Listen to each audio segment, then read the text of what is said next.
Ever wonder why your most experienced colleague suddenly decided to pursue other opportunities just months before their retirement party? Spoiler alert, they probably didn't decide anything. Picture yourself at 58, 23 years deep into the same company. You've survived 3 recessions, 4 CEOs, and countless synergy-driven restructurings. Retirement is so close, you can taste the golf course grass. Then your boss schedules an unexpected one-on-one. How do you gently suggest someone leave without actually saying the words, "You're fired"? Corporate America has turned this into an art form. They call it workforce optimization or strategic realignment, anything but what it actually is. Here's the play-by-play. Companies identify employees within spitting distance of full pension benefits or maximum retirement payouts. These are the folks who've stuck around long enough to actually earn what they were promised decades ago. Then comes the creative part, making their exit look voluntary. The performance review that was stellar for 20 years suddenly reveals concerning patterns. New metrics appear out of nowhere, conveniently designed around skills you never needed before. Your role gets reimagined to require expertise in whatever trendy software the interns are using. It's not personal, it's just math, wearing a very expensive suit. Now imagine you're the CFO, staring at spreadsheets at 2 in the morning. Each employee close to retirement represents a massive future liability. Full pension, healthcare benefits, accumulated vacation payouts, the works. Fire them now with a severance package, and you save potentially hundreds of thousands per person. The board loves you. The shareholders love you. The guy who trained half your workforce? Not so much. Some companies don't even bother with subtlety anymore. They'll straight up offer early retirement packages that sound generous until you read the fine print. Take this reduced payout now, or stick around and risk getting nothing when the next restructuring hits. It's essentially corporate blackmail with an inspirational poster about new beginnings hanging in the background. The tactics get wilder. Sudden relocations to offices 3 states away. Demotions disguised as lateral moves into emerging opportunities. Workloads that would crush someone half your age. Conveniently timed when complaining might look like you can't keep up. It's psychological warfare with quarterly earnings reports as the battle plan. And here's the kicker, it's mostly legal. Age discrimination laws exist, sure, but good luck proving it when your termination paperwork lists 17 different performance-based reasons. Companies have lawyers who specialize in making age-based firings look like everything except age-based firings. They've had decades to perfect the recipe. The real genius is in the timing. Fire someone at 55 before they're eligible for full retirement benefits, and you've just converted a $1 million obligation into a $50,000 severance check. The savings are immediate.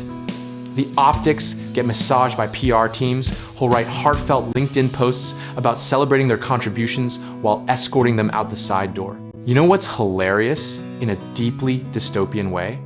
These same companies run commercials about loyalty and family values. They sponsor events celebrating employee tenure milestones. 25-year anniversary? Here's a plaque and a firm handshake. 26 years? Here's your walking papers and a non-disclosure agreement. The pandemic turbocharged this trend. Remote work made it easier to quietly phase people out without the awkward office goodbye parties. Zoom calls replace face-to-face terminations. Your entire career gets condensed into a 15-minute video chat where someone half your age reads from a script about organizational needs. Meanwhile, the knowledge walking out the door is irreplaceable. That person who remembers why the company doesn't use a particular vendor anymore? Gone. The one who knows the workaround for the accounting software glitch that IT still hasn't fixed? Vanished. Companies hemorrhage institutional memory, then act shocked when the same mistakes keep happening. Some industries are worse than others.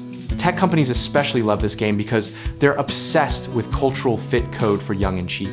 Finance, manufacturing, retail, they've all mastered their own versions. The common thread is always the same. Experienced workers cost more, and shareholders demand infinite growth on finite resources. The psychological toll is devastating. You spend decades building expertise, mentoring newcomers, sacrificing weekends for deadlines, Then you're tossed aside like expired yogurt. Many people in their 50s and 60s struggle to find equivalent work. Ageism in hiring is rampant, even if nobody admits it. Suddenly, you're overqualified translation, too expensive and too close to needing healthcare. Unions used to provide protection against this nonsense, but union membership has cratered over decades. Right-to-work laws gutted collective bargaining power. Now most workers are on their own, armed with nothing but an employee handbook written by the company's legal team. Guess who that document protects? Hint, not you. The irony gets thicker when you consider that these same companies complain about talent shortages and lack of experienced workers. They create the problem, then act baffled by it. It's like setting your house on fire and wondering why you're cold. Some employees fight back through lawsuits. Age discrimination cases do occasionally succeed, especially when companies get sloppy with their paper trails. But litigation is expensive, emotionally draining, and can take years. Most people just take the severance and move on, signing away their right to talk about what happened. Here's where it gets especially twisted. Companies will sometimes offer consulting contracts to the same people they just fired. You get to train your replacement at a fraction of your former salary, with zero benefits. It's the corporate equivalent of adding insult to injury, then charging a consulting fee for the privilege. The financial planning industry has caught on. There's an entire cottage industry of advisors who specialize in helping people navigate involuntary early retirement. That's what we're calling it now. Like getting fired before retirement is some kind of lifestyle choice. The euphemisms never stop. Younger workers watch this happen and learn the wrong lesson. They see loyalty punished and assume the solution is job hopping every 2 years. Companies then complain about lack of employee commitment. It's a self-fulfilling prophecy fueled by short-term thinking and quarterly earnings pressure.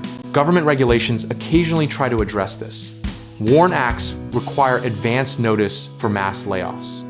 ADEA prohibits age discrimination. ERISA protects pension rights, but enforcement is spotty. Penalties are often negligible, and companies know how to navigate the loopholes better than most lawyers. The pandemic stimulus packages actually incentivized some of this behavior.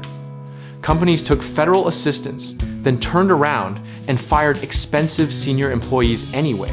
Taxpayers subsidize corporate profit optimization. The irony practically writes its own satirical screenplay.